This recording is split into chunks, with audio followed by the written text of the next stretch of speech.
t'avait demandé de nous présenter un livre et finalement tu es venu avec 2 livres, mais 2 fois le même livre. Oui, tout à fait.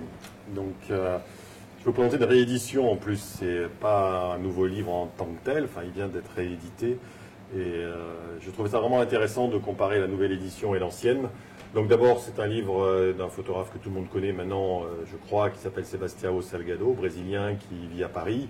Et c'est son premier vrai livre, qui avait été édité en France il y a 30 ans par Claude Nory, des éditions Contre-jour. Contre-jour était aussi, dans les années 80, la maison d'édition un petit peu pionnière et la maison d'édition un peu mythique de la photographie.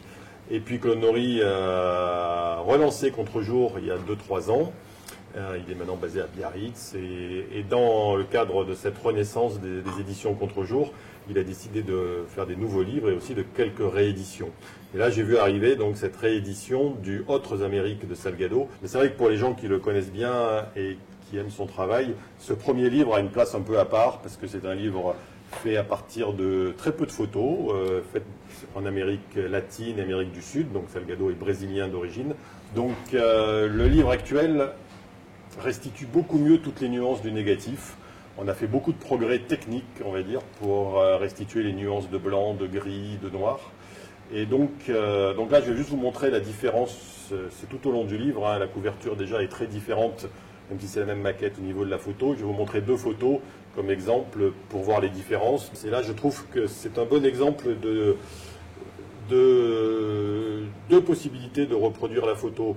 Donc en 1986, le livre a été fait en partant de tirages faits par un très célèbre tireur qui s'appelait Jean-Yves Brégand du laboratoire Imaginoire. Et c'est vrai que les noirs, à l'époque, on n'avait pas tellement de capacité à aller creuser les noirs, à avoir des nuances un peu partout.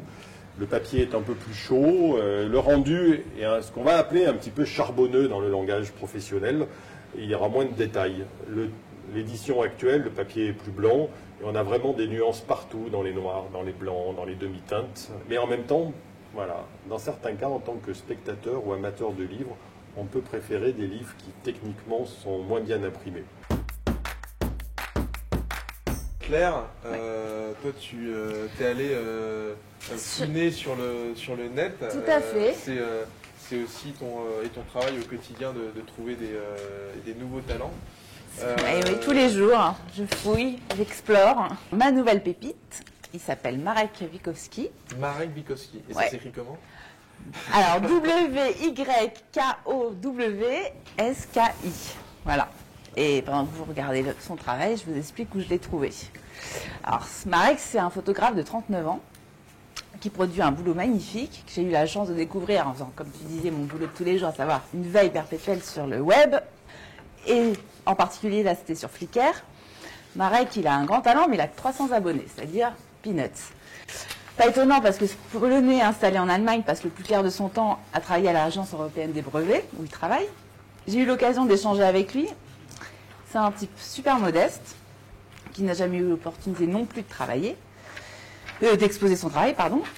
Mais ses photographies sont pleines de promesses. Ce qui me touche dans ces images prises en Afrique du Nord ou en Europe de l'Est, c'est qu'elles témoignent d'un monde qui change et qui s'y dégage un certain lyrisme, empreint de nostalgie. Alors moi, j'aime particulièrement l'image de ces paysans roumains, ouais, voilà, prise dans les montagnes au nord de la Roumanie.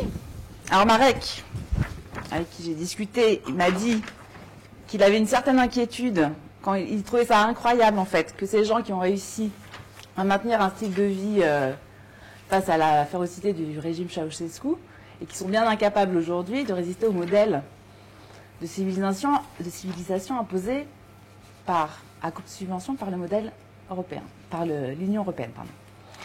Il se demande, et moi je me pose la même question, quel sera son avenir là au petit gamin sur la mode de foin. Il a le visage et la main sur le visage en signe interrogateur. Voilà, moi je vous invite à aller voir son boulot sur Flickr et de le suivre.